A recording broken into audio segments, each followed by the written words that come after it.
I'm standing at the altar in my dream wedding dress, about to say, I do, to the love of my life, when suddenly I see my monster-in-law strutting down the aisle in a white ball gown trying to upstage me on my wedding day. But here's the kicker, I had security waiting, and what happened next was so satisfying it still gives me chills. Buckle up, because this revenge story is about to make your jaw drop. Before we jump back in, tell us where you're tuning in from, and if this story touches you, make sure you're subscribed, because tomorrow, I've saved something extra special for you. Hey, drama family. Welcome back to another absolutely wild episode where we dive deep into the most unhinged family chaos the internet has to offer. I'm your host Riley, and if you're new here, you've just stumbled into the most addictive corner of YouTube where we break down the messiest relationship drama, family feuds, and petty revenge stories that'll have you questioning everything you thought you knew about human behavior. Now, before we jump into today's absolutely unhinged story, let me tell you what we're dealing with here. We're talking about a bride who planned the perfect wedding, a mother-in-law who thought she could steal the spotlight, and a security plan so brilliant it deserves its own Netflix series. This isn't just your typical wedding drama, this is a masterclass in preparation, boundaries, and serving justice so cold it could freeze hell over. Today's story comes straight from the trenches of wedding warfare, and I'm telling you right now, you're going to want to grab your favorite snacks because we're about to embark on a journey that has everything. We've got manipulation tactics that would make a politician blush, family dynamics messier than a soap opera, revenge planning that's more strategic than a military operation, and a climax so satisfying it'll restore your faith in karma. But here's what makes this story absolutely legendary. Our bride didn't just react in the moment. Oh no, she saw the red flags from miles away, planned accordingly, and executed the most flawless takedown I've ever witnessed. We're talking about a woman who played chess while everyone else was playing checkers, and the result? Chef's kiss, pure perfection. Now, if you're someone who loves seeing justice served piping hot, if you live for those moments when the villain gets exactly what they deserve, or if you've ever dealt with a boundary-stomping family member who thinks they can walk all over you, this story is going to hit you right in the feels. And if you've got your own monster-in-law stories or wedding drama that would make reality TV producers weep with joy, stick around because we love hearing from you in the comments. Speaking of engagement, and I know, everyone says this, but seriously, if this story makes you gasp, laugh, or feel that sweet satisfaction of justice being served, smash that like button like it personally wronged you. Hit subscribe if you want more unhinged family drama delivered straight to your notifications. And definitely ring that bell because trust me, you don't want to miss when we drop these absolute gems of human chaos. And here's something special we're doing. It's Revenge Story Saturday, where we're featuring your most satisfying revenge stories throughout the video. If you've got a story about putting someone in their place, getting the perfect comeback, or watching karma work its magic, send it over to me at Drama Queen Riley on Instagram with the hashtag Revenge Story Saturday. We'll feature the best ones in upcoming episodes. And let me tell you, some of the stories you've been sending are absolutely diabolical in the best possible way. But back to today's main event, what we're about to witness is a woman who refused to let anyone dim her shine on what should be the happiest day of her life. This is about standing up for yourself when everyone expects you to just keep the peace. This is about the beautiful moment when someone who's been pushing boundaries finally hits the electric fence. I need to give you a heads up though. This story has some serious emotional moments. We're talking about family trauma, manipulation tactics that'll make you want to hug your therapist, and some language that definitely isn't family-friendly. But we're also going to see some of the most epic comeuppance ever recorded in wedding history, so I promise you the emotional roller coaster is worth every second.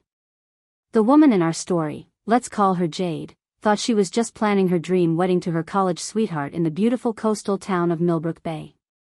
She thought the biggest drama would be choosing between the salmon or the chicken for the reception dinner. She had no idea she was about to become the star of the most epic wedding showdown since someone decided to object at the altar became a thing. What started as passive-aggressive comments about dress choices escalated into full-scale psychological warfare, with a mother-in-law who thought she could bulldoze her way into being the center of attention. But here's where it gets really good. Jade wasn't just some pushover bride hoping everyone would play nice. She was a strategic mastermind who turned her wedding planning into a lesson in advanced boundary enforcement. So grab your popcorn, settle in, and prepare yourself for a story that'll have you cheering, gasping, and probably taking notes for your own future family drama management.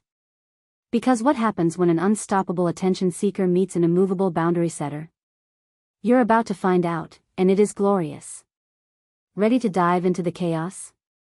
Let's do this thing. Now, before we dive headfirst into this absolutely chaotic wedding saga, I need to talk to you beautiful humans about something that's been absolutely blowing my mind lately. The engagement on this channel has been through the roof, and it's all because of you incredible drama lovers who show up, share your stories, and create this amazing community where we can all collectively gasp at the audacity of some people. First things first, if you're getting the same rush I am from these unhinged family stories, please hit that like button. And I'm not just saying this for the algorithm gods, though they do appreciate it. I'm saying it because every single like tells me you want more of this content, and honestly, I am living for these reactions.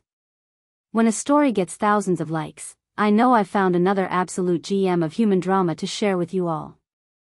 The subscribe button is right there, and here's why you need to hit it. I post new drama content 3 times a week, and trust me when I say the stories just keep getting more unhinged.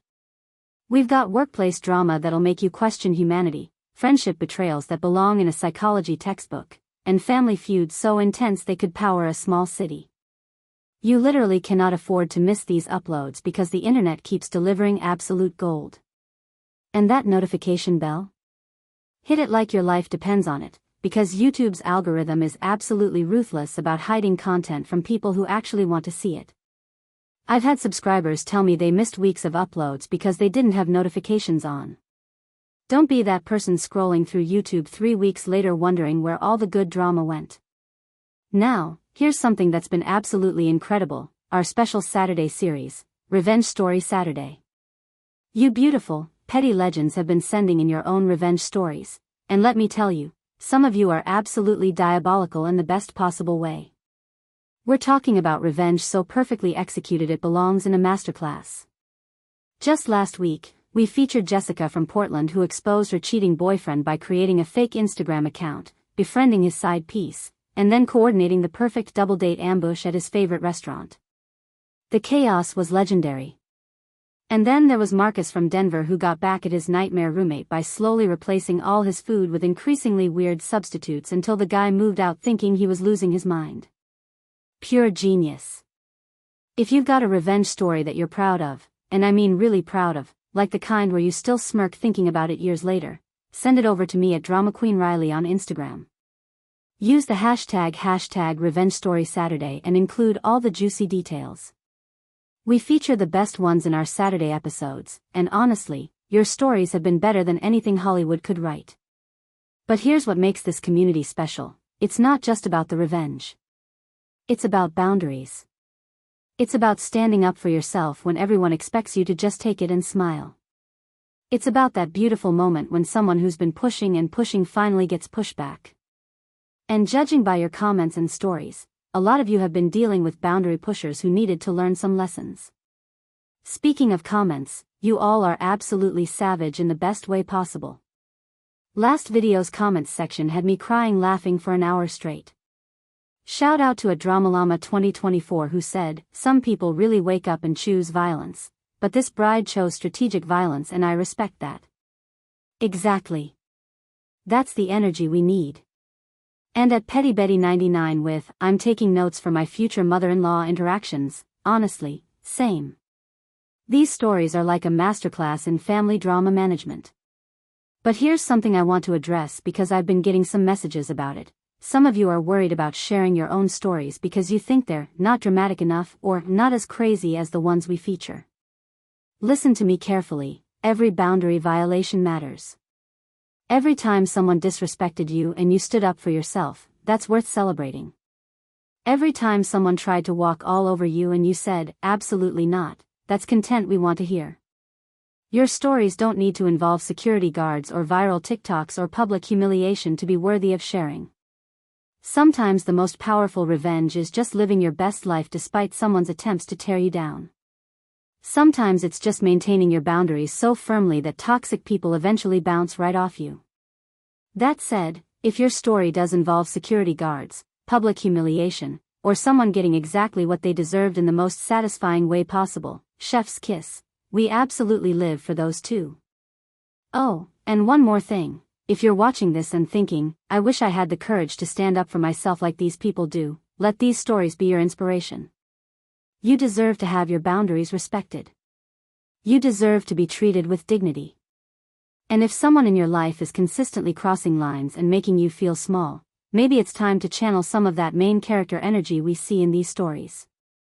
Alright, enough of me being all motivational and sappy, though I do love you all dearly. It's time to get into today's absolute chaos.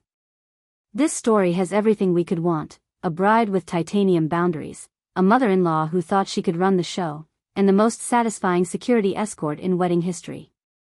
Are you ready to see what happens when someone decides to test a bride on her wedding day? Because honey, they are about to find out, and it is spectacular. Let's jump in. Alright, drama family. It's time to dive into today's absolute masterpiece of wedding chaos, and I need to set the scene for you because this story has layers. We're talking about a saga that spans months of planning, involves multiple family members, and culminates in what might be the most satisfying wedding security moment ever captured in a Reddit post. Our story comes from a user called Wedding Warrior 2024, and before we even get started, I need to tell you that this original post absolutely exploded across multiple subreddits. We're talking about thousands of upvotes, hundreds of comments, and the kind of engagement that makes moderators work overtime. When I first read this story, I literally had to put my phone down and take a walk because the secondhand satisfaction was overwhelming. Now, I need to give you some important context before we jump in, because this isn't just a simple, someone wore white to my wedding, story. This is a carefully documented account of psychological manipulation, boundary testing, and the most perfectly executed security plan I've ever encountered. Wedding Warrior 2024 didn't just write a quick rant, she provided a detailed timeline with screenshots, witness accounts, and even security footage descriptions that paint the most vivid picture of wedding justice you could imagine. But here's where I need to be completely transparent with you all. This story contains some seriously heavy emotional manipulation tactics. We're going to be discussing gaslighting, family trauma, and some manipulation strategies that honestly made my skin crawl. If you're someone who's dealt with toxic family dynamics, some of this might hit close to home. Take care of yourself while listening, and know that this story ultimately has a very satisfying resolution where the right person wins. The reason I'm sharing this particular story is because it's not just entertaining drama, though it absolutely is that, it's also an incredible case study in how to handle family members who refuse to respect boundaries. Our bride, who we'll call Jade throughout this story, demonstrates a level of strategic thinking and backbone that honestly has me taking notes. This woman saw the red flags early, planned accordingly, and executed a response that was both proportional and absolutely devastating. Now, Wedding Warrior 2024 posted this story with multiple updates over the course of several weeks, and each update just adds another layer of satisfaction to the whole saga. But what makes this story particularly compelling is that she included perspectives from other family members, including her husband's account of events and even some commentary from the wedding venue staff. We're getting a full 360-degree view of this wedding drama, and every angle just makes it more incredible. I also want to mention that throughout her posts, Wedding Warrior 2024 was incredibly thoughtful about privacy concerns. She changed names, locations, and identifying details to protect everyone involved, even the people who frankly didn't deserve that consideration. But she preserved all the emotional truth and the essential details that make this story so compelling. That's the mark of someone who knows how to tell a story while still being responsible about it. The timeline we're dealing with spans about 6 months, from the initial engagement announcement to the wedding day itself, and then about 2 weeks of aftermath. But the real drama builds over the final 2 months before the wedding, when what started as subtle boundary testing escalated into full-scale psychological warfare. And the beautiful thing about this story is that we get to watch Jade evolve from someone trying to keep the peace to someone who realizes that sometimes peace isn't worth preserving. One thing that struck me immediately when reading this story is how relatable the initial situation is. How many of us have dealt with family members who start with small boundary violations and gradually escalate when they realize you're not pushing back?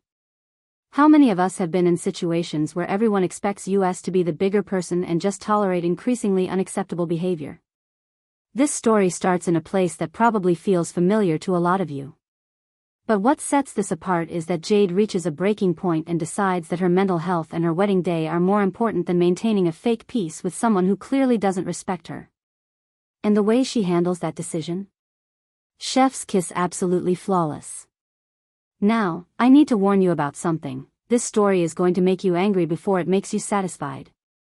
We're going to spend some time in the frustration zone where you'll be yelling at your screen about how this woman's mother-in-law is behaving. But stick with me, because the payoff is so worth it. Sometimes you have to sit through the villain's monologue before you get to watch them fall off the cliff. Wedding Warrior 2024 also included some really fascinating insights about family dynamics and how toxic people operate within family systems. She clearly spent some time thinking about the psychology behind her mother-in-law's behavior, and her analysis is honestly better than what you'd get from some family therapists. This isn't just a revenge story. It's a masterclass in understanding and responding to manipulative behavior. The other thing that makes this story special is the community response.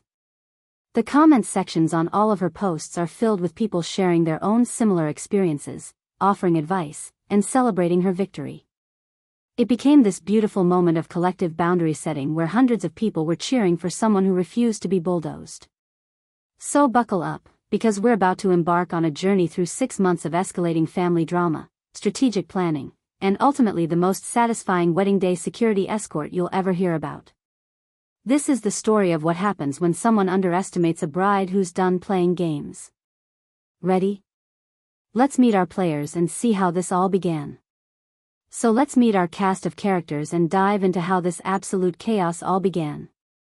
Our bride, Jade, is a 28-year-old graphic designer from the charming coastal town of Millbrook Bay. She's been with her fiancé, Cameron, for 4 years after they met during graduate school. By all accounts, they're that couple everyone loves, supportive, communicative, and genuinely excited about building a life together. Jade describes herself as someone who usually avoids conflict, preferring to solve problems through conversation and compromise. Keep that detail in mind, because it becomes very important later.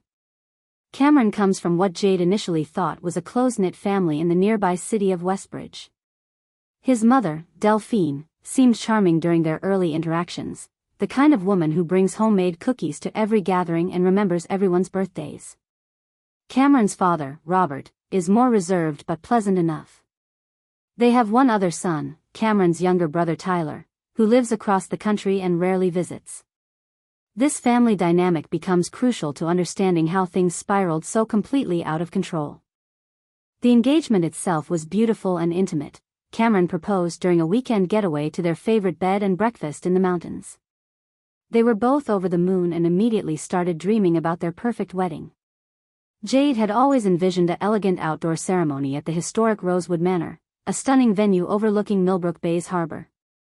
The venue has these gorgeous gardens with century-old oak trees and a pavilion that faces the water, literally picture-perfect for someone who's been planning her dream wedding since childhood. Here's where things get interesting. During their very first family dinner after the engagement, Delphine made what seemed like an innocent comment about how she hoped Jade wouldn't be one of those bridezilla types who gets obsessed with every little detail. She laughed while saying it, but something in her tone made Jade feel slightly uncomfortable. Cameron brushed it off, saying his mom was just excited and maybe a little nervous about gaining a daughter-in-law. The first real red flag appeared about 2 weeks later when Jade and Cameron were discussing wedding colors. They had settled on a beautiful palette of sage green, cream, and gold, very elegant and natural, perfect for their outdoor venue. Delphine was visiting that weekend and overheard their conversation. She immediately announced that she had always dreamed of wearing a stunning white dress to her son's wedding, something that would photograph beautifully and really complement the bride. Now, here's where Jade's conflict-avoidant nature kicked in. Instead of immediately shutting that down, she tried to navigate it diplomatically. She gently explained that traditionally, guests avoid wearing white to weddings so as not to compete with the bride's dress. Delphine's response was to laugh and say, "Oh honey, that's such an old-fashioned rule. Modern weddings are so much more relaxed about these things. Besides, I'm sure your dress will be so stunning that no one could possibly mistake me for the bride." Cameron, bless his heart, was completely oblivious to the manipulation happening right in front of him. He actually agreed with his mother, saying that their wedding would be casual and fun, and people should wear whatever makes them feel comfortable. Jade felt like she was taking crazy pills. Was she being unreasonable about this very basic wedding etiquette rule? But wait, it gets worse. Delphine then pulled out her phone and started showing them photos of white dresses she had been browsing online. And we're not talking about simple white blouses or subtle cream-colored outfits. This woman had been shopping for full-length white gowns, elaborate affairs with lace details, flowing trains, and dramatic necklines. She showed them at least 8 different options, each more bridal-looking than the last. When Jade expressed concern about how formal these dresses were, Delphine responded with wounded innocence. "I just want to look nice for my son's wedding. I thought you'd want me to put effort into my appearance. I didn't realize you'd be so controlling about what your guests wear." The way she said it made Jade feel guilty for even bringing up her concerns. Cameron was stuck in the middle, clearly uncomfortable but not wanting to upset either woman. He suggested they table the discussion and figure it out later, which seemed reasonable at the time but actually just gave Delphine more time to strategize. Jade agreed, hoping that maybe Delphine would come to her senses once she had time to think about it. Over the next few weeks, Delphine began what Jade now recognizes as a campaign of boundary testing. She would bring up the white dress in casual conversation, each time framing it slightly differently. Sometimes it was about wanting to honor the formality of the occasion. Other times it was about coordinating with the wedding colors. Once, she even suggested that since Jade was having an outdoor wedding, maybe she should consider a more colorful dress herself, leaving white available for other guests. The manipulation was subtle but relentless. Delphine would make these comments in front of Cameron, putting Jade in the position of either looking unreasonable for objecting, or staying silent and essentially giving permission. She also started making little digs about other aspects of the wedding planning, questioning Jade's vendor choices, suggesting improvements to their menu selections, and offering to help with decorations that would better suit her vision. What really got under Jade's skin was how Delphine would frame every boundary violation as being motivated by love and excitement. "I just want everything to be perfect for you too," became her standard response to any pushback. It's that particular brand of manipulation where the person claims to have your best interests at heart while systematically undermining your autonomy. Now, before we dive deeper into this escalating situation, I need to pause and give you some crucial context about what's actually happening here psychologically, because what Delphine is doing has a name, and understanding it is key to appreciating just how calculated this whole situation really is. What we're witnessing is a textbook case of something called covert narcissistic manipulation, and it's absolutely insidious because it's designed to make the victim question their own sanity. Delphine isn't just being difficult or thoughtless. She's executing a sophisticated psychological campaign designed to establish dominance while maintaining plausible deniability. Every single move she's making follows a predictable pattern that mental health professionals recognize immediately. First, let's talk about the white dress issue specifically, because there's so much more going on here than just a fashion choice. In Western wedding culture, the tradition of the bride wearing white dates back to Queen Victoria's 1840 wedding, and while the rules have certainly relaxed over the decades, the underlying principle remains unchanged. The wedding day belongs to the couple, and guests should avoid choices that draw attention away from them. But here's what makes Delphine's behavior particularly egregious. She's not accidentally stumbling into poor etiquette. She's deliberately choosing the most attention-grabbing option possible while framing it as innocent excitement. Those dresses she showed Jade weren't just white, they were bridal. We're talking about gowns with trains, intricate beadwork, and dramatic silhouettes that are specifically designed to make the wearer the center of attention. When someone shows up to a wedding in that kind of outfit, they're making a statement, and that statement is, "I should be the focus here, not the bride." It's a power play disguised as a wardrobe choice, and it's particularly cruel because it puts the bride in an impossible position. Object to it, and you're labeled controlling or insecure. Say nothing, and you're allowing yourself to be upstaged on your own wedding day. Now let's talk about the manipulation tactics Delphine is using, because they're straight out of the narcissist's playbook. First, there's the innocent enthusiasm approach, framing her boundary violations as excitement about the wedding. This makes it incredibly difficult for Jade to object without seeming ungrateful or paranoid. Who wants to be the person crushing someone's innocent excitement? Then there's the wounded victim routine when Jade does express concerns. Suddenly Delphine becomes the injured party, hurt that her future daughter-in-law would be so controlling about something as simple as clothing. This flips the script entirely, making Jade feel guilty for having reasonable boundaries in the first place.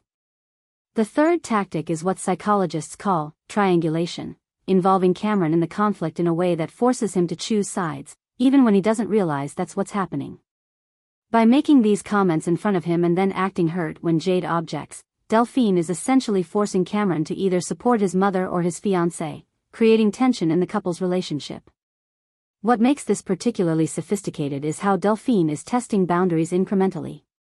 She didn't start by announcing she was wearing a wedding dress. She began with the concept of wearing white, then gradually escalated to showing increasingly bridal options.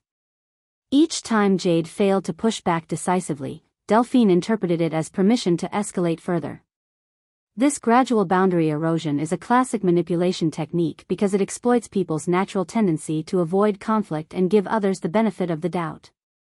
By the time the victim realizes what's happening, they're already deep in a pattern that feels impossible to break without seeming crazy or overreactive. Let me also explain why Cameron's response is so problematic, even though he's clearly trying to keep the peace. When he suggests that people should wear whatever makes them comfortable, he's essentially telling his mother that her comfort matters more than his fiancé's reasonable expectations. He's also demonstrating that he doesn't understand the significance of wedding traditions or the message that certain choices send. This isn't really about outdated rules or modern flexibility, it's about respect. When someone chooses to wear white to a wedding, especially an elaborate white gown, they're either completely clueless about basic social etiquette, or they're making a deliberate choice to prioritize their own desire for attention over the couple's special day. Cameron's suggestion to table the discussion is particularly frustrating because it essentially rewards Delphine's manipulation. Instead of addressing the inappropriate request directly, he's giving her more time to strategize and wear down Jade's resistance. This is exactly what manipulative people count on, conflict-averse individuals who will choose temporary peace over addressing problems head-on.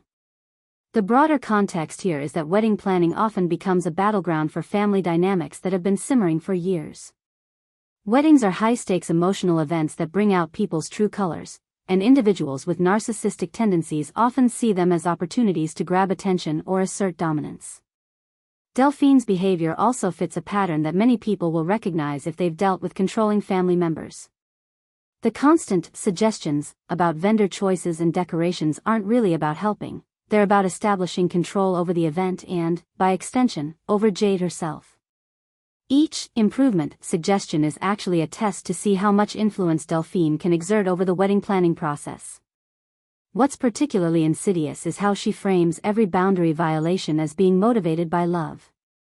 This is a manipulation technique called love bombing mixed with gaslighting, making the victim feel guilty for resisting behavior that's supposedly coming from a place of care and excitement. Understanding these dynamics is crucial because it helps explain why Jade initially struggled to respond assertively. When you're dealing with someone who's skilled at manipulation, your normal conflict resolution strategies don't work.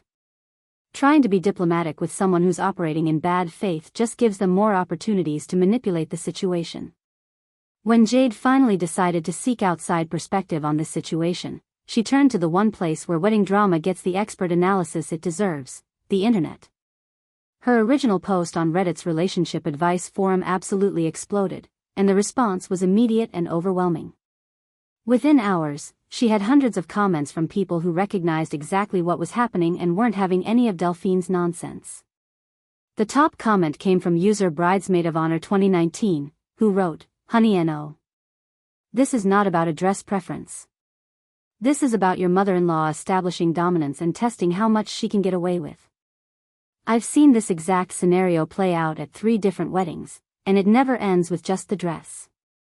She's going to escalate, and your fiancé needs to shut this down now before it ruins your entire wedding day."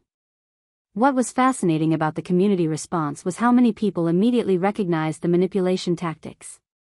User Wedding Planner Pro shared, "I've been planning weddings for 15 years, and I can spot a problem mother-in-law from a mile away. The fact that she showed you 8 different white gowns means she's been planning this for weeks. No one accidentally shops for that many bridal-looking dresses. This is 100% intentional, and it's going to get worse. The comments section quickly became a masterclass in recognizing narcissistic behavior patterns. Therapist Mom 87 broke down the psychological tactics. What you're describing is called covert aggression. She's being hostile while maintaining plausible deniability. The wounded innocence when you object, the framing everything as excitement, the gradual escalation, these are all textbook manipulation techniques. Your instincts are correct, and you need to trust them. But what really got the community fired up was when users started sharing their own similar experiences. Daughter-in-law from hell recounted, "My MIL pulled the exact same stunt at my wedding. I let it slide because I didn't want to cause drama, and she showed up in a floor-length white lace gown that literally looked like a second wedding dress. The photos from my wedding day show 2 brides, and I still get angry looking at them 10 years later. Do not make my mistake." The international perspective was particularly eye-opening. User wedding traditions expert explained, "I've attended weddings in 12 different countries, and while traditions vary widely, there's one universal rule: guests don't deliberately upstage the couple. What your MIL is planning isn't a cultural misunderstanding or generational difference, it's a power move that would be recognized as inappropriate in any culture." Several wedding photographers chimed in with their professional experiences.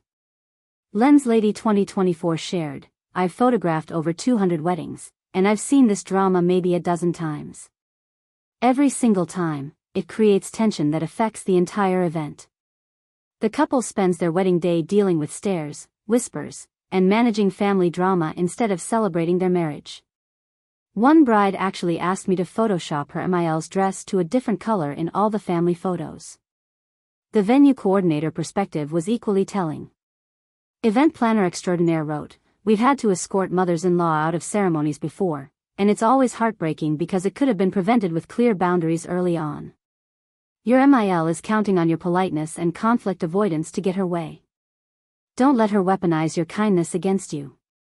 What emerged from the comments was a clear pattern that many people recognized.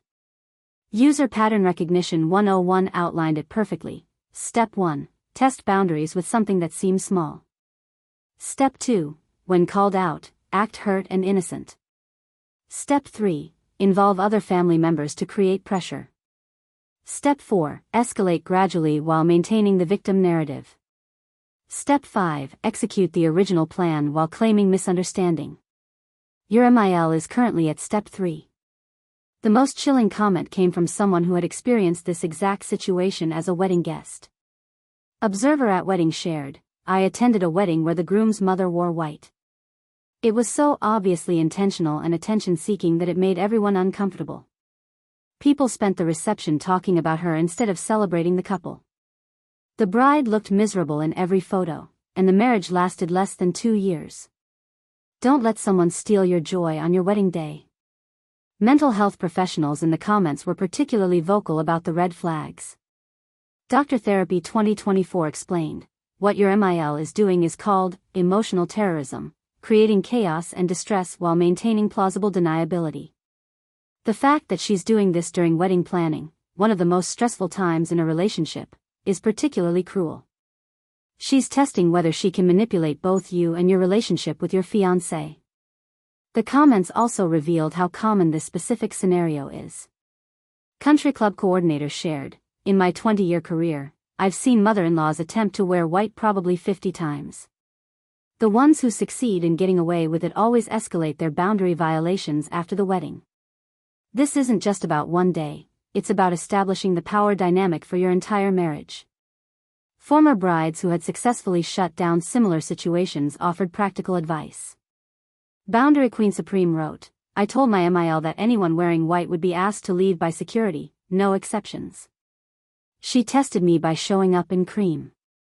Security escorted her to her car to change before the ceremony. Best decision I ever made, and she never tried anything like that again." The unanimous consensus from hundreds of commenters was clear: this was not about dress preferences, modern wedding flexibility, or family excitement. This was about someone deliberately testing boundaries and planning to upstage the bride on her wedding day. The community recognized it immediately because so many had either experienced it themselves or witnessed it happening to others. Armed with the overwhelming support and validation from the online community, Jade decided it was time to have some very honest conversations about what was really going on. What she discovered in the following weeks completely changed her understanding of the situation and revealed a pattern of behavior that went back decades. Her first major revelation came during a conversation with Cameron's brother Tyler, who had flown in early for a pre-wedding family gathering. Jade had always liked Tyler. He was more direct than Cameron and seemed to have a clearer perspective on family dynamics. During a quiet moment at dinner, Tyler pulled Jade aside and said something that made her blood run cold. "I see Mom's already starting her wedding takeover routine. Did she show you the white dress options yet?" When Jade confirmed that yes, Delphine had indeed shown her multiple white gown options, Tyler just shook his head. "She did the exact same thing when I got married 3 years ago." Started with innocent questions about dress codes, escalated to showing Sarah bridal-looking white dresses, and when Sarah pushed back, Mom played the victim so hard that my wife ended up apologizing to her for having reasonable boundaries. Tyler revealed that Sarah, his wife, had ultimately given in to keep the peace, and Delphine had indeed shown up to their wedding in what was essentially a second wedding dress. "The photos from our wedding look like Mom was renewing her vows," Tyler explained bitterly. "Sarah still gets upset looking at them. She says it feels like Mom was trying to marry me instead of her." But the revelations didn't stop there. Tyler continued, "This isn't even just about weddings. Mom has a pattern of making herself the center of attention at any event that should be about someone else. When I graduated college, she wore this incredibly dramatic outfit to my graduation ceremony and spent the entire family dinner talking about how proud SHE was and how much SHE had sacrificed for my education. When Cameron got his first promotion, she threw a celebration dinner where she gave a 20-minute speech about her role as his mother and how his success reflected her parenting." Tyler's perspective completely reframed everything Jade had been experiencing. This wasn't about wedding excitement or generational differences. This was about a woman who couldn't tolerate not being the focus of attention, especially at events celebrating her children's major life milestones. The conversation with Tyler prompted Jade to reach out to Sarah, Tyler's wife, who had been relatively quiet during family gatherings. What Sarah told her was absolutely eye-opening and frankly disturbing. "Delphine spent months before our wedding making suggestions that gradually took over more and more of our planning," Sarah explained. "She convinced Tyler that I was being too rigid about the guest list when I wanted to limit it to close friends and family. She said I was being unwelcoming when I didn't want her input on our menu choices. By the time our wedding happened, half the decisions were hers, not ours."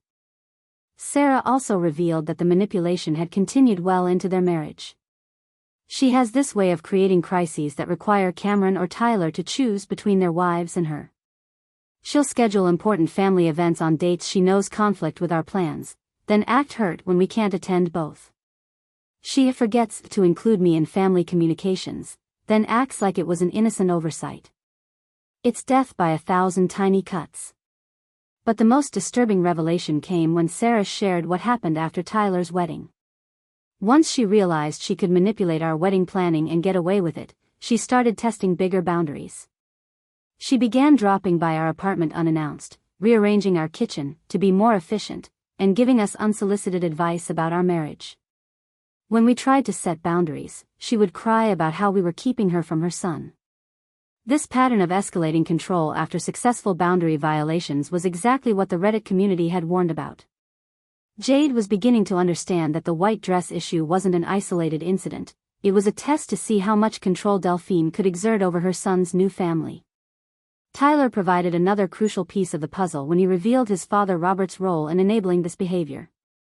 "Dad learned a long time ago that it's easier to just let Mom have her way than deal with the emotional chaos she creates when she doesn't get what she wants. He'll actually encourage Cameron and me to just give in because it's not worth the fight. But what he doesn't understand is that every time we give in, she gets bolder." The picture that emerged was of a family system where everyone had learned to manage Delphine's behavior by sacrificing their own needs and boundaries. Robert avoided conflict by becoming passive. The sons learned to appease her to prevent emotional explosions. and any women who entered the family were expected to fall in line with this dynamic. Sarah shared one particularly telling story about Christmas the previous year. Delphine insisted on hosting Christmas dinner but then assigned me and Tyler's girlfriend at the time all the cooking and cleaning duties while she played hostess. When I suggested we bring some dishes to share the workload, she acted like I was insulting her hospitality. But then she took credit for the entire meal and spent dinner talking about what a wonderful cook she was. These conversations helped Jade understand why Cameron struggled to see his mother's behavior clearly. He had grown up in a system where Delphine's emotional needs always came first, disguised as family togetherness and maternal love. Setting boundaries with her felt like betrayal to him because he'd been conditioned to prioritize her feelings over everyone else's, including his own. Preparing and narrating this story took us a lot of time, so if you are enjoying it, subscribe to our channel, it means a lot to us. Now back to the story. Tyler also revealed something that made Jade's stomach drop. Delphine had already been shopping for her white dress for over a month before she even brought up the topic with Jade and Cameron. She showed me photos of her top 3 choices when I was home last month, Tyler admitted. This whole conversation about getting permission was just theater. She'd already decided what she was going to do. Armed with this devastating new information about Delphine's long-term manipulation patterns, Jade knew she had to have a serious conversation with Cameron. What she didn't expect was how explosive that conversation would become, or how it would nearly derail their entire relationship just weeks before their wedding.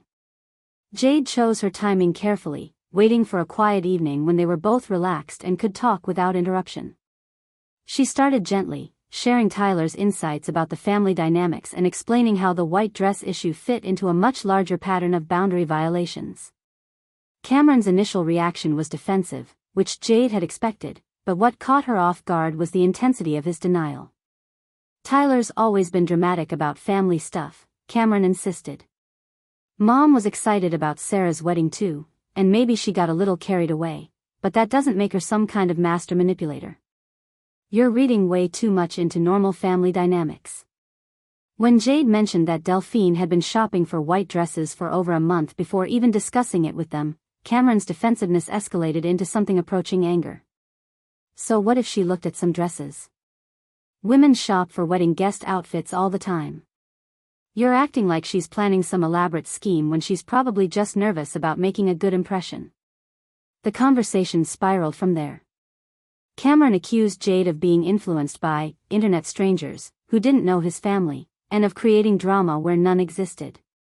Jade, frustrated by his refusal to see the obvious patterns, pointed out that his own brother had experienced identical manipulation tactics. Cameron's response was to suggest that maybe Tyler and Sarah were just difficult, and that his mother had tried her best to be accommodating. This was when Jade realized just how deeply the manipulation ran. Cameron wasn't just defending his mother, he was genuinely unable to see her behavior clearly because he'd been conditioned from childhood to normalize her emotional manipulation. When she pointed this out, suggesting that maybe his family dynamics weren't as healthy as he believed, Cameron exploded. "Don't you dare psychoanalyze my family," he snapped. "Just because your family doesn't show emotion doesn't mean mine is dysfunctional. At least my mother cares enough to be involved in our wedding, instead of just writing a check and staying out of the way like yours." That comment hit Jade like a physical blow.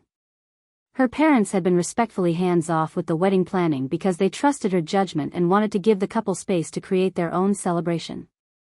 Cameron's mother's involvement wasn't about caring, it was about control. But Cameron had been so thoroughly conditioned to equate Delphine's intrusion with love that he couldn't see the difference. The fight escalated when Jade suggested they needed to set clear boundaries with Delphine about the white dress and future interference.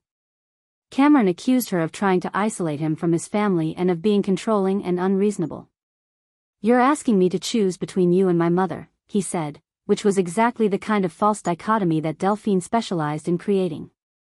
"I'm asking you to choose between healthy boundaries and enabling manipulation," Jade shot back. "Your mother has already decided what she's going to do regardless of our feelings, and you're helping her by refusing to acknowledge what's happening." The argument reached a breaking point when Cameron suggested that maybe they should postpone the wedding if Jade couldn't learn to get along with his family. The fact that he framed the conflict as Jade's failure to get along, rather than his mother's failure to respect reasonable boundaries, showed Jade just how deep the problem really was. That night, Cameron slept on the couch, and for the first time since their engagement, Jade seriously wondered if they were compatible enough for marriage. She spent hours awake, questioning whether she could build a life with someone who was so thoroughly enmeshed with a manipulative parent that he couldn't see the manipulation even when it was happening to him directly. The next morning brought no resolution. Cameron was cold and distant, clearly feeling like Jade had attacked his family unfairly. He suggested they take a break from discussing his mother and just focus on enjoying their engagement. But Jade realized that this approach, avoiding conflict by ignoring problems, was exactly how Delphine maintained her control over the family dynamic. Over the following week, the tension between them became almost unbearable. Cameron started making unilateral decisions about wedding details that they had previously agreed to discuss together. When Jade questioned this, he accused her of being hypercritical and suggested that maybe she was the one with control issues. The irony was devastating. Delphine's manipulation was now causing Cameron to gaslight his own fiancé. Meanwhile, Delphine seemed to sense the tension and began escalating her own behavior. She started calling Cameron daily with urgent, wedding-related concerns that required immediate attention. She began showing up at their apartment unannounced with wedding magazines and fabric swatches, always with some pressing decision that couldn't wait. Each visit left Cameron stressed and defensive, and Jade feeling more isolated in her own relationship. The breaking point came when Delphine arrived with a wedding dress catalog open to a page featuring white gowns similar to the ones she'd shown them earlier. She claimed she had been doing research to help Jade find the perfect dress, but the message was clear: she was still planning to wear white, and she wanted to make sure Jade knew it. When Jade tried to address this directly, asking Delphine to please choose a different color for her outfit, Delphine's response was masterful manipulation. She teared up and said, "I thought we were going to be family, but it feels like you don't want me at your wedding at all. I've been so excited to celebrate with you both, and now I feel like I'm walking on eggshells trying not to upset you." Cameron immediately comforted his mother and later accused Jade of making Delphine cry over something as silly as a dress color. The fact that he described his fiancée's reasonable wedding boundary as silly was the moment Jade realized their relationship might not survive this conflict. After that devastating conversation where Cameron dismissed her concerns as silly, Jade reached what she later described as her clarity moment. She realized that she had been approaching this situation all wrong. She had been trying to get Cameron to see his mother's manipulation, hoping he would step up and handle the boundary violations himself. But the family dynamics were too entrenched, and Cameron was too deeply conditioned to prioritize his mother's emotions over everyone else's needs, including his own fiancé's. That night, Jade made a decision that would change everything. She was going to stop trying to convince Cameron and start protecting herself. If he couldn't or wouldn't set boundaries with his mother, then Jade would set them herself. And unlike Delphine's manipulative tactics, Jade's boundaries would be crystal clear, consistently enforced, and absolutely non-negotiable. Her first step was reaching out to her maid of honor, Brianna, who had been watching this whole situation unfold with increasing concern. Brianna had actually suggested weeks earlier that Jade should prepare for the possibility that Delphine would ignore any agreements about the dress and show up in white anyway. "I've seen enough wedding drama to know that people like your future mother-in-law don't suddenly develop respect for boundaries," Brianna had warned. "You need a plan for what happens when she shows up looking like bride number 2. Jade and Brianna spent an entire Saturday afternoon developing what they privately called Operation White Dress. The plan had multiple layers, because they had learned from the Reddit community that manipulative people often have backup plans when their primary attention-seeking strategy fails. First, they contacted Marcus, the head of security at Rosewood Manor. Jade had initially felt awkward about this conversation, but Marcus turned out to be incredibly understanding and professional about the situation. "Unfortunately, this isn't as uncommon as you might think," he told Jade. "We've had to handle several situations where wedding guests deliberately violated dress codes or created disruptions. We have protocols for managing these issues discreetly." Marcus explained that the venue could absolutely remove any guest who was creating a disturbance or violating clearly communicated expectations. The key was having those expectations documented ahead of time. Jade asked Marcus to add a note to their wedding file specifically stating that any guest wearing white, cream, ivory, or any obviously bridal-style outfit would be politely asked to change or leave the premises. But Jade didn't stop there. She also reached out to her wedding photographer, Lisa Chen, to discuss the situation. Lisa had mentioned in her initial consultation that she had dealt with attention-seeking family members before, and Jade wanted to ensure that even if Delphine managed to cause a scene, it wouldn't ruin their wedding photos. Lisa's response was both professional and reassuring. "I photographed weddings where mothers-in-law tried to upstage the bride, and I have strategies for managing that situation. During family photos, I can position people strategically so that inappropriate outfits don't dominate the images. And if someone is being particularly disruptive, I can focus on intimate shots of just you and Cameron, or smaller family groupings that exclude the problem guest." Lisa also suggested something brilliant. She offered to have an assistant photographer whose primary job would be documenting any inappropriate behavior discreetly. Sometimes having evidence of what actually happened is important later, especially if the person tries to rewrite history or claim they were treated unfairly, Lisa explained. Next, Jade coordinated with her wedding coordinator, Amanda, who turned out to be an absolute gem in this situation. Amanda had 20 years of experience in wedding planning and had developed what she called her difficult family member management system. She explained that the key was having multiple people aware of the potential issue so that if intervention became necessary, it could happen quickly and discreetly. Amanda suggested designating specific family members as point people who could handle Delphine if she became disruptive. Jade's uncle David, who was officiating the ceremony, was brought into the loop, along with Cameron's cousin Rachel, who had always been diplomatic but firm in her dealings with Delphine. The most crucial part of the plan involved timing and communication. If Delphine showed up in an inappropriate outfit, Amanda would approach her privately before the ceremony began, giving her one opportunity to change or leave voluntarily. If she refused, security would handle the removal discreetly. The entire process was designed to minimize drama and ensure that the couple's wedding day remained focused on their celebration. Jade also made the difficult decision to have a conversation with her own parents about the situation. She had been reluctant to involve them in what felt like Cameron's family drama, but she realized they needed to be prepared for the possibility that there might be some tension or unusual behavior at the wedding. Her parents' response was both supportive and strategic. Her father, a retired attorney, offered to review the venue's policies and make sure everything was properly documented. Her mother, who had always been diplomatic but protective, volunteered to help coordinate with the designated point people on the day of the wedding. But perhaps the most important part of Jade's strategic planning was the conversation she finally had with Cameron about her decision to implement these protective measures. She didn't ask for his permission or try to convince him that his mother was manipulative. Instead, she simply informed him that she had put systems in place to ensure their wedding day would proceed smoothly regardless of any potential disruptions. Cameron's initial reaction was predictably defensive. "You're treating my mother like some kind of criminal," he protested. "This is completely over the top for someone who just wants to wear a nice dress to her son's wedding." But Jade had learned from their previous fights, and this time she didn't engage with his defensiveness. Instead, she calmly explained that the measures were preventative and would only come into play if they became necessary. "If your mother shows up in appropriate attire and behaves respectfully, none of these systems will ever be activated," Jade told him. "But I'm not going to spend my wedding day worried about whether someone is going to try to upstage me or create drama." The morning of Jade and Cameron's wedding dawned absolutely perfect: clear skies, gentle breeze off Millbrook Bay, and the kind of golden sunlight that makes everything look like a fairy tale.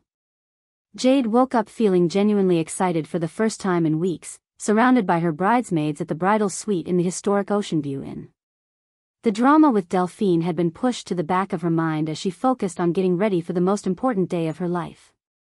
The bridal preparations went smoothly, hair and makeup were flawless, the dress fit like a dream, and the photographer captured beautiful getting-ready shots with Jade's mother and bridesmaids. There was laughter, happy tears, and the kind of joyful energy that should surround every bride on her wedding day. For a few blissful hours, Jade almost forgot about the potential drama brewing on the horizon. Meanwhile, at Rosewood Manor, Amanda, the wedding coordinator, was overseeing final preparations with military precision. The gardens looked spectacular, the ceremony space was perfectly arranged, and the reception area was elegant and inviting. Marcus, the head of security, had already briefed his team about the potential situation, and everyone knew their roles if intervention became necessary. Cameron was getting ready at his family's hotel across town, and according to the groomsmen, he seemed relaxed and happy. Tyler had flown in the night before and was serving as best man, providing both moral support and a reality check if needed. Even Robert, Cameron's father, seemed to be in good spirits as he helped his son prepare for the ceremony. But at exactly 2:30 p.m., 30 minutes before guests were scheduled to arrive, Amanda received a call that made her blood run cold. It was from the valet at the manor's entrance. "Ma'am, we have a situation developing in the parking area. There's a woman in what appears to be a wedding dress arguing with her family about her outfit. Should I alert security?" Amanda immediately radioed Marcus and headed toward the entrance, her heart sinking as she realized that despite all their planning, Delphine was about to make good on her threat. What Amanda saw when she reached the parking area was even worse than she had feared. Delphine had arrived in what could only be described as a full bridal ensemble. She was wearing a floor-length white silk gown with intricate beadwork, a dramatic sweetheart neckline, and, this detail still makes Jade laugh with dark satisfaction, a small train that she was clearly struggling to manage on the gravel walkway. She had completed the look with white heels, elaborate jewelry, and even a small tiara-like headpiece that caught the sunlight. But the outfit was only part of the spectacle. Delphine was in the middle of a heated argument with Robert and Tyler, both of whom looked mortified and were trying to convince her to go back to the hotel and change. Tyler was particularly vocal, pointing out that she looked exactly like a bride and that this was completely inappropriate. "I spent $800 on this dress," Delphine was saying in a voice loud enough to carry across the parking area. "I am not going to miss my son's wedding because you people have antiquated ideas about what's appropriate. This is a beautiful, elegant outfit that honors the formality of the occasion." Robert was trying a different approach, appealing to her sense of reason. "Delphine, sweetheart, you have to see how this looks. People are going to think there are two brides at this wedding. Please, just for Cameron's sake, consider changing into one of your other lovely dresses." But Delphine was having none of it. She had clearly spent months planning this moment and wasn't about to be deterred by logic or family pressure. "Cameron will be thrilled that I made such an effort to look beautiful for his special day," she declared. "And if Jade has a problem with it, that says more about her insecurity than about my fashion choices." Amanda approached the group with professional calm, introducing herself as the wedding coordinator. "Mrs. Hartwell," she said politely, "I need to inform you that the couple has specifically requested that guests avoid wearing white to their ceremony. I'd be happy to help you find a solution so you can still participate in the celebration." Delphine's response was pure manipulation theater. Her eyes filled with tears, and she clutched Robert's arm as if she needed support. "I can't believe my own family is trying to exclude me from my son's wedding," she said in a trembling voice. "All I wanted was to look nice for this special day, and now everyone is attacking me. Maybe I should just leave." This was exactly the kind of emotional manipulation that had worked on Cameron for years, creating a crisis where she was simultaneously the victim and the solution. If they insisted she change, they were being cruel to a loving mother. If they backed down, she got to proceed with her attention-grabbing plan. But Amanda had dealt with this exact scenario before and wasn't falling for it. "Ma'am, I completely understand that you want to look beautiful for your son's wedding," she said with professional sympathy. "However, the couple's wishes regarding dress code are non-negotiable. I can arrange for someone to take you shopping for an alternative outfit, or you can return to your hotel and change. But you will not be admitted to the ceremony in that dress." The moment Amanda said those words, Delphine's victim act vanished and her true nature emerged. Her face flushed red, and she drew herself up to her full height, suddenly looking much more like the controlling manipulator she actually was than the wounded mother she had been pretending to be. "You cannot tell me what to wear to my own son's wedding," she snapped. "I'll speak to Cameron about this ridiculous treatment. He'll be furious when he hears how his family is being treated by his bride's hired help." That's when Marcus appeared, flanked by two other security personnel. His presence was calm but unmistakable, and suddenly the parking area felt very quiet despite the ongoing argument. The sight of security approaching seemed to snap Delphine back to reality, at least temporarily. Her dramatic indignation faltered as she realized that this situation was about to escalate far beyond her control. Marcus approached with the kind of professional calm that comes from years of experience handling difficult situations, but there was no mistaking the authority in his presence. "Mrs. Hartwell," Marcus said politely but firmly, "I understand there's been some confusion about the dress code for today's ceremony. I'm going to need you to either change into appropriate attire or leave the premises. These are the couple's wishes, and they've been clearly communicated to all guests." What happened next was a masterclass in what occurs when someone who's used to manipulating through emotional theatrics suddenly encounters someone who's immune to their tactics. Delphine tried every weapon in her arsenal: tears, anger, victimhood, and even threats, but Marcus remained completely unmoved. "This is absolutely ridiculous," Delphine declared, her voice rising to a level that was attracting attention from early arriving guests. "I am the mother of the groom, and I have every right to attend my son's wedding dressed however I choose. You have no authority to tell me what to wear." Marcus's response was measured and professional. "Ma'am, this is private property, and the property owners have the right to enforce dress codes for private events. You're welcome to change into appropriate attire and return to join the celebration. Otherwise, I'll need to escort you from the premises." Tyler, who had been watching this entire exchange with growing horror and embarrassment, finally stepped forward. "Mom, please just stop. This is insane. You're about to get yourself banned from Cameron's wedding over a dress. Just go change, and we can pretend this never happened." But Delphine was too invested in her victim narrative to back down now. "I'm being discriminated against by people who don't understand fashion or elegance," she announced. "When Cameron hears about this treatment, he'll be appalled. I'm his mother, and I deserve respect." That's when Robert, who had been trying to stay neutral throughout this entire ordeal, finally reached his breaking point. "Delphine, enough. You're embarrassing our family and ruining our son's wedding day. Either change your clothes or go home, but stop making a scene." The shock of her husband's public opposition seemed to momentarily silence Delphine. For years, Robert had been her enabler, smoothing over conflicts and encouraging everyone else to accommodate her behavior.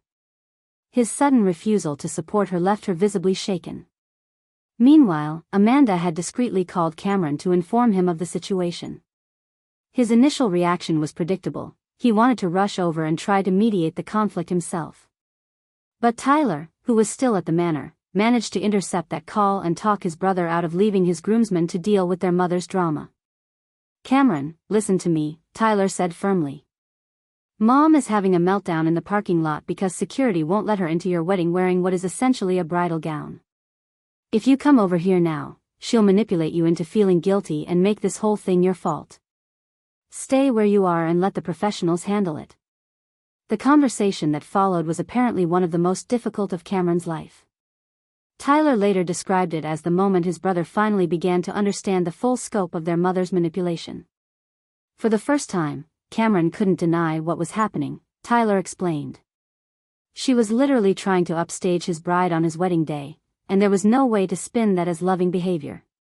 Back at the manor, Delphine made one final attempt to salvage her plan. She approached Amanda with what she probably thought was a reasonable compromise. "What if I just put a colored shawl over the dress? Would that be acceptable?" Amanda's response was perfect. "Mrs. Hartwell, the issue isn't just the color. The entire outfit is inappropriate for a wedding guest. It's clearly designed to draw attention away from the bride, and that's not acceptable at this venue." When it became clear that no amount of arguing, crying, or manipulation was going to change the outcome, Delphine finally accepted defeat. But even in surrender, she couldn't resist one final dramatic gesture. "Fine," she declared loudly enough for the growing crowd of arriving guests to hear. "If my own family doesn't want me at this wedding, I'll leave.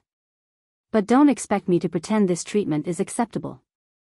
Marcus and his team escorted Delphine to her car, maintaining professional courtesy throughout the process despite her continued protests. Robert followed, looking mortified and apologetic. The last thing anyone heard was Delphine shouting from the parking lot about how she was being persecuted for trying to look nice. The aftermath of Delphine's removal was swift and surprisingly positive. The guests who had witnessed the drama were largely supportive of the couple's decision to enforce their boundaries. Several people approached Amanda to commend the professionalism of the security team and to express relief that the situation had been handled so decisively. Tyler took charge of communicating with Cameron, assuring him that the crisis had been resolved and that the wedding could proceed as planned. "Mom chose to leave rather than respect your wishes about appropriate attire," he told his brother. "You can focus on marrying Jade now without worrying about any more drama." When Jade was informed about what had transpired, her initial reaction was relief mixed with vindication. "I felt terrible for Cameron because I knew he'd be hurt by his mother's behavior," she later wrote. "But I also felt this incredible sense of peace knowing that our wedding day would actually be about us, not about managing someone else's attention-seeking behavior." The ceremony proceeded beautifully, with no further disruptions. Cameron's father Robert returned alone, looking somewhat shaken but determined to celebrate his son's marriage. The absence of Delphine's dramatic presence allowed everyone to relax and enjoy the celebration as it was meant to be enjoyed. Perhaps most importantly, the incident seemed to serve as a wake-up call for Cameron about his family dynamics and the importance of protecting his marriage from manipulation. And there you have it, drama family, the most satisfying security escort in wedding history. I mean, can we just take a moment to appreciate the absolute perfection of this entire situation? Jade saw the red flags, planned accordingly, set clear boundaries, and when push came to shove, those boundaries were enforced flawlessly. This is what happens when you refuse to let manipulative people weaponize your kindness against you. What I absolutely love about this story is how it demonstrates that sometimes being the bigger person actually means standing up for yourself, not just tolerating bad behavior to keep the peace. Jade could have spent her entire wedding day anxiously watching Delphine try to steal attention, worrying about the whispers and stares, dealing with the emotional chaos that Delphine was so clearly planning to create. Instead, she chose to protect her own mental health and her special day, and the result was absolutely beautiful. Let's talk about the psychology of what happened here for a minute, because it's fascinating. Delphine spent months building up to this moment, testing boundaries, escalating her behavior, and counting on everyone's conflict avoidance to let her get away with it. She had probably imagined herself sweeping into that ceremony looking like a second bride, basking in the attention and confusion, maybe even getting some comments about how stunning she looked.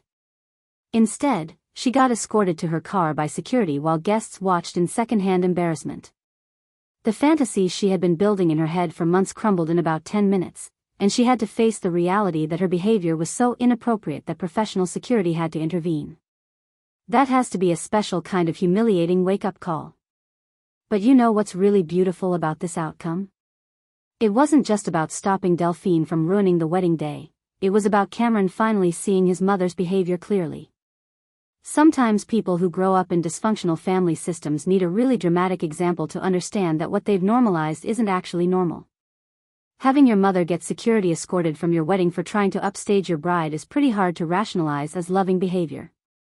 From what Jade shared in her updates, that wedding day security incident became a turning point in Cameron's understanding of his family dynamics. He finally started setting his own boundaries with his mother and supporting Jade when conflicts arose. Sometimes it takes a really public consequence for people to realize that their enabling behavior has been part of the problem. And can we talk about Tyler for a moment? That man deserves a medal for his handling of this situation. He could have stayed neutral or tried to smooth things over like he probably had been doing his whole life, but instead he chose to support his brother's marriage and call out their mother's behavior directly. Having family members who are willing to break dysfunctional patterns is so crucial in these situations. The community response to Jade's story has been absolutely incredible. Her original posts got thousands of upvotes and comments from people sharing their own boundary-setting success stories. It's become this beautiful thread of people celebrating moments when they chose their own well-being over other people's comfort, and honestly, we need more of that energy in the world. I've been getting messages from so many of you sharing similar experiences: mothers-in-law who tried to wear white, family members who attempted to hijack wedding planning, relatives who couldn't handle not being the center of attention on someone else's special day. And you know what's interesting? The people who set firm boundaries early and stuck to them consistently report much better outcomes than those who tried to manage the situation diplomatically. This story perfectly illustrates something I've been saying for years: you teach people how to treat you. Every time you accept disrespectful behavior to avoid conflict, you're essentially giving that person permission to escalate. Delphine had been testing boundaries and getting away with it for years, so of course she thought she could get away with showing up to a wedding in a bridal gown. But here's what I want you beautiful humans to take away from this story: you have the right to protect your peace, even if other people call you controlling or unreasonable for doing it. You have the right to enforce consequences when people violate your clearly stated boundaries. And you absolutely have the right to prioritize your own mental health over someone else's feelings, especially when that someone has shown repeatedly that they don't respect you. If you're currently dealing with a boundary-stomping family member who thinks they can manipulate you through guilt trips and emotional theatrics, let this story be your inspiration. Document their behavior, make your expectations crystal clear, prepare for consequences, and follow through consistently. You deserve to have your boundaries respected, and you don't have to set yourself on fire to keep other people warm. For those of you planning weddings or other major life events, take notes from Jade's playbook. Identify potential problem people early, communicate your expectations clearly, and have backup plans in place. Don't wait until the day of your event to figure out how you'll handle boundary violations.